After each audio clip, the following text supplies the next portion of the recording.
A very common question we receive is reflected in a question from a podcast listener named Ruth, who asked this. Pastor John, how should we respond when LGBT friends want us to refer to them by a different opposite gender name? Like when a female asks everyone to now call her by a male name. Should we call them by that male name? Samantha likewise asks this, in light of the Bruce Jenner interview and other celebrities pushing the LGBT agenda, how should a Christian treat a person who identifies under one of these labels? Should I treat a transgender person as the gender they choose or the one they were born with? Pastor John, help us with these questions. Before I give 3 guidelines that I thought of that would guide behavior in specific response to those questions, I really do need to lay the foundations here, because we're assuming some things that would not be assumed by a lot of people, and we need to give an account for why we assume them. I'm going to assume, I'm going to try to argue for now, biblically, that gender, even though the world considers it distinct from sex, for the Christian, should be in sync with the biological genetic sex, and there are biblical reasons for that. So just to start off, he says gender and sex are not mutually exclusive. Mm-hmm. So he's basically saying you should recognize them by what they are. Correct. Yes, a male is a male and not female what is a they female. identify as. Right, yes. Manhood and womanhood are understood and intended in the Bible, that is, intended by God, our Creator, as biologically or genetically. Of course, the biblical authors didn't know anything about genetics, but I'm throwing it in because we do, and it's in sync with biology, which they did know. They're assuming, the biblical writers are intending and assuming that our sex is biologically or genetically identified. There is vastly more to the meaning of manhood and womanhood than biology and genetics in the way we relate to each other, but not less. In other words, manhood and womanhood are glorious personal realities that transcend genetics and biology, but are never intended to be severed from biology. And one of the clearest ways to see this in the Bible is that there are so many references to male child or female child. I did this. I think what he says here is really important. I think you want to take the time to expound upon that just a little bit. He says the biological makeup of a male and a female transcends the biological, though it does not sever it. Mm-hmm. What do you think he means by that? Because I have an idea what I think he means by that. I think he's basically saying it goes beyond just the physical appearance mm-hmm. of it. Yes. It has to do with emotional, psychological, not physical, but basically our feelings and our emotions and our drive and everything that is within, not just the body. So it extends past just the physical part of it, and they should never, ever be severed. You can't ever separate your mind from your body. Yes, I think that's true. Mm-hmm. But even the mind and the chemical makeup and your emotions, to a certain degree, are linked biologically. Soul. Yeah, soul. Yes. So that's what I think he was trying to get at. Because if men and women are made in the image of God, then fundamentally, inherently, who they are, even in their soul, is that's what male or female. Yes. That's what you are, and you can't ever separate it. Yeah, because I truly believe that in the kingdom, in the everlasting kingdom in the future, you will be a female and I will be a male. Yeah, absolutely. That won't change just because we're glorified. We may be asexual, meaning we may not be sexual beings anymore, because you won't be given away in marriage. I won't be given away in marriage anymore. But regardless, we will be identified as male, female, even in the kingdom. And so I think that's a really important thing for him to say, is I think where a lot of Christians are guilty of this is they try to base the femaleness and the maleness of each person based upon their biological makeup and not based upon the reality that they're made in the image of God, male and female. Mm-hmm. And that reality as being made male in the image of God and female in the image of God transcends any biological foundation. You know, that's crazy that you say that, because a lot of the times we're outraged by the fact that they want to change their physical appearance, Right. not realizing that they have already tried to change their soul and their inner being. Well, it's not that they try to change it, it's that it's already fundamentally corrupted because of sin. But they're accepting it. They're already changing themselves, I see. who they are within, which is worse. With that being said, that doesn't negate the value of their existence as a man No, or a woman, absolutely. just because they've decided to live in this sinful way. I think that, and we'll talk about it a little bit more here in a second, but I think this will also lend to this idea of the intersex or the hermaphrodite. Is that when somebody is born with the biological makeup of two sexes, when they have the anatomical makeup of two sexes in the genital region, how do we determine what they should be?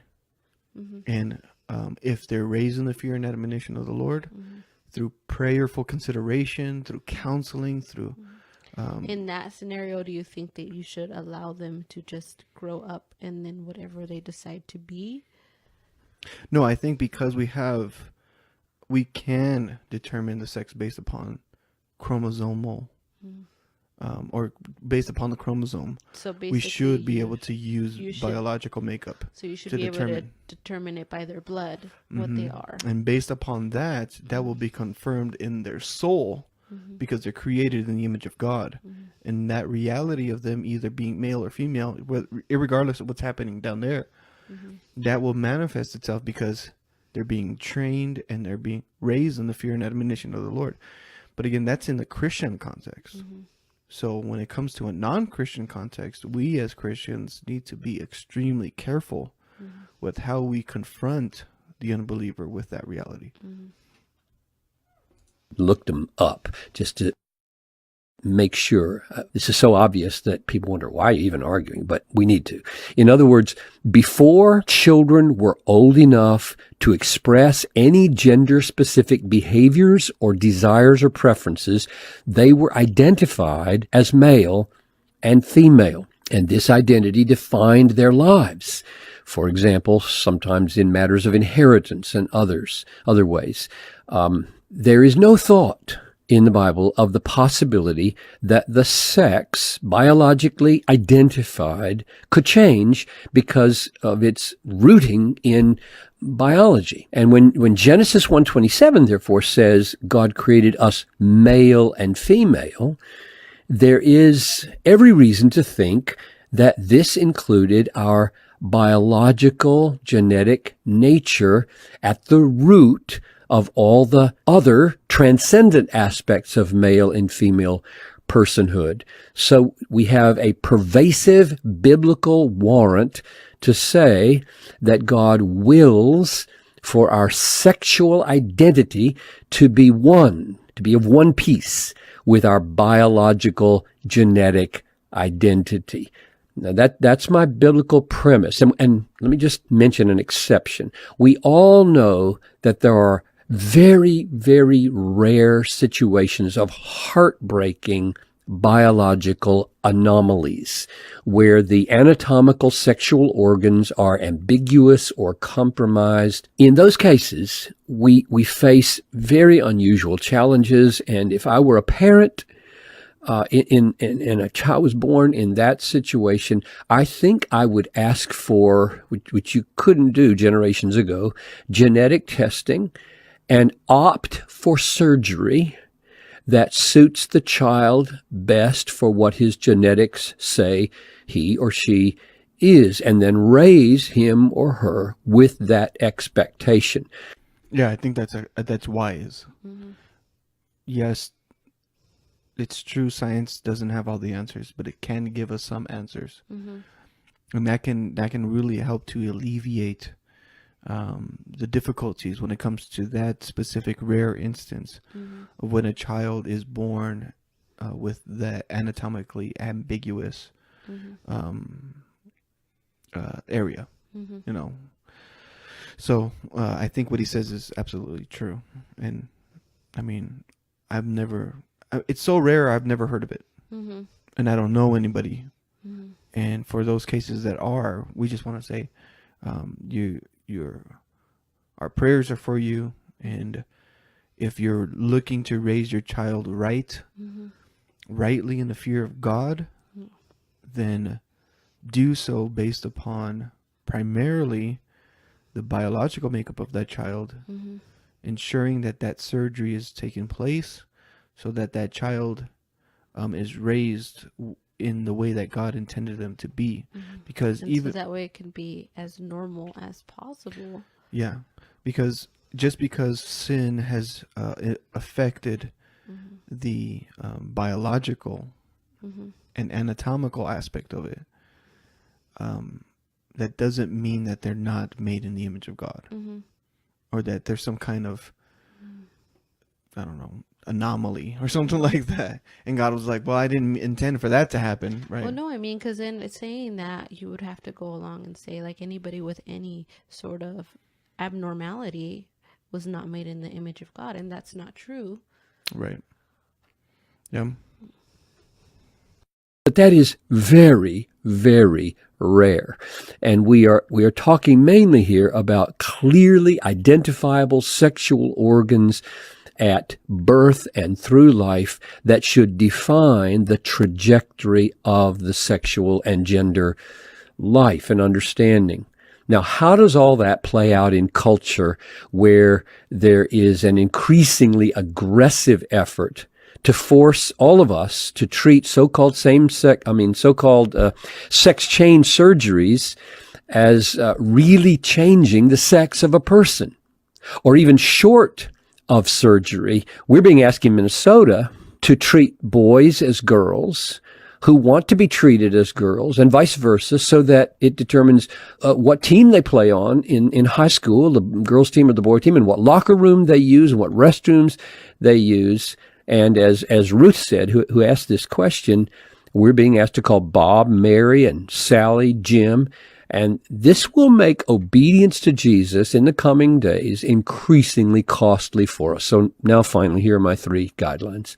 Number 1, in one sense, the names Sally or Jim are culturally arbitrary. And we can name our kids whatever we want. We can name them after cars, planets, or Greek virtues, or grandma.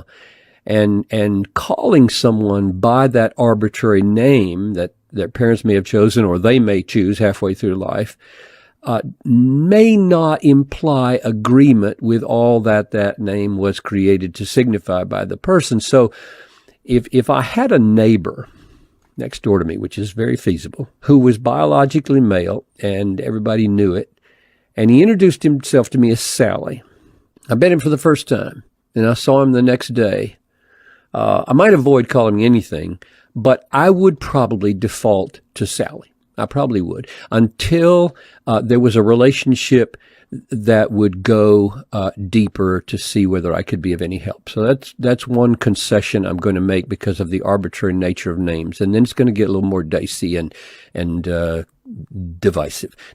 All right. So his first point is names are culturally ambiguous, in a sense that people take on the name of anything in this culture. Names don't really have meaning as they did before, especially in our culture. So names can mean anything. You can take any item and add a suffix to it or a prefix to it, and it becomes a name, you know, or you just add a vowel to the end of it and that becomes the name or something like that. So his point, and though I've never been put in a situation like that, his point was, if I was introduced to a stranger who I knew was a man, and he said, my name is Sally, he would said, I'll call him Sally, because there's girls that have what seems like boy names, and there's boys that seem like they have girls' names. Because there's guys out there whose names are Leslie, right? Yeah. And there's girls out there whose names are like Alex. Well, I mean, I've met boys and girls with the name Alexis yeah, or the name Taylor or Robin. or Robin. Mm-hmm. So there's names that are for both. Yeah, yeah. But And so, what we would think, well, that's a culturally girl name. Well, that's really irrelevant because that's the name he is telling you it is. So when it comes to a stranger, or even someone you may technically know a little bit better than a stranger, if they're saying this is my name, he's saying I would use that name, and I think I would use that name too. Even though if in the back of my head I knew this guy is wanting to be a girl, his name is too feminine. He's not a Jennifer, right? Like that's not a culturally ambiguous name. That's blatantly he's wanting to be a female. Even in the back of my mind, I'm thinking I know that's what he's doing, but he wants me to call him Jennifer. I'll probably call him Jennifer. Until, I think what John Piper said is, a relationship is developed to the point where maybe I can have somewhat of an influence in the way that person is thinking. Then there might be an opportunity for reassessment of how I want to talk to that person, because that could be an opportunity for the gospel. And when you're preaching the gospel, and after you're going to want to be more faithful to the gospel than to the realities of that person's own imaginations. And that's something that every person has to wrestle with. What do you think? I think that I've come to a conclusion doing studies and talking to people over the years that I've come to the realization that you can't force people to follow the Bible if they're not saved primarily. So even if I met that person, I wouldn't be able to tell him, hey, you're a man. Right. You should call yourself a man name because he's not following Christ. So I can't have him follow Christ or do things that Bible says if he's not firstly following Christ. So firstly, my job would be to share the gospel with that person and go from there. And if I start off by saying, I'm not going to call you Sally or whatever, or whatever name he used. Right.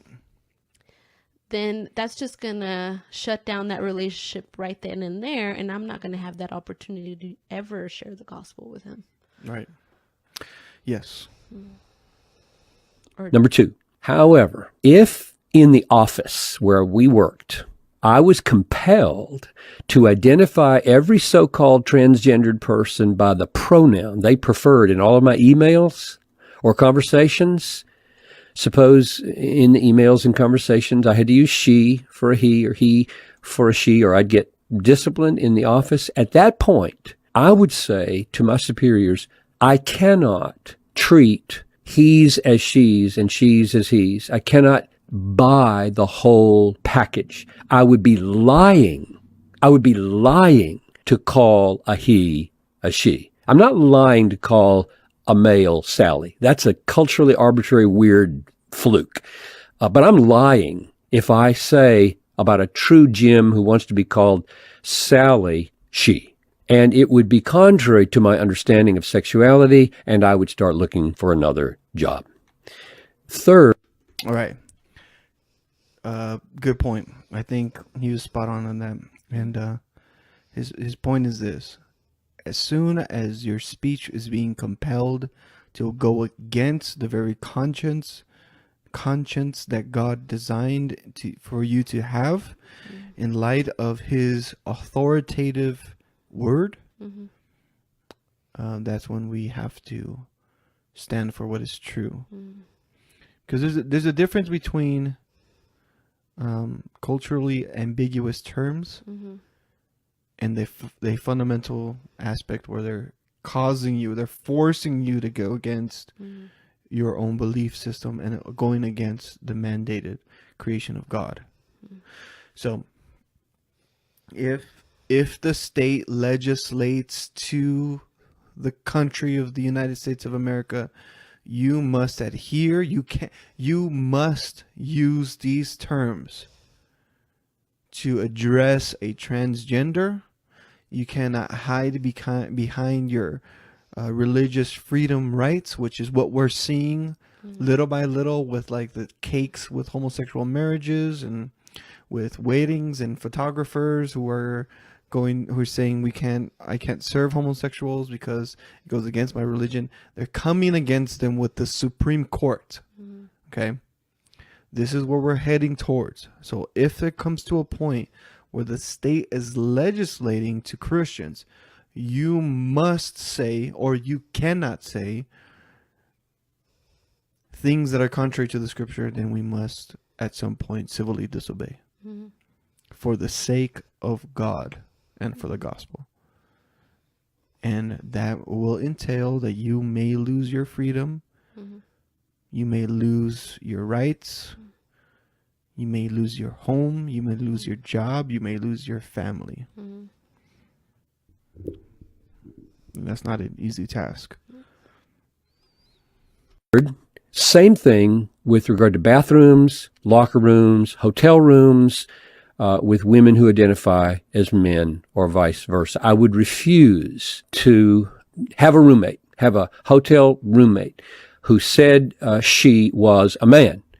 Even though I share a room in my travels with my assistant all the time, he's a man and I know he's a man, and that's a perfectly normal thing to do. But if they insisted that I share the same bathroom, share the same locker room, share the same hotel room, I'm looking for another job. So in summary then, the question is, are we forced to call them a name that they prefer, which I'm going to go ahead and probably in the short run at least submit to, or are we forced to identify them as a different sex than they really are? Naming may have a certain ambiguity and arbitrariness to it, but the language of he and she and the use of bathrooms and hotel rooms does not.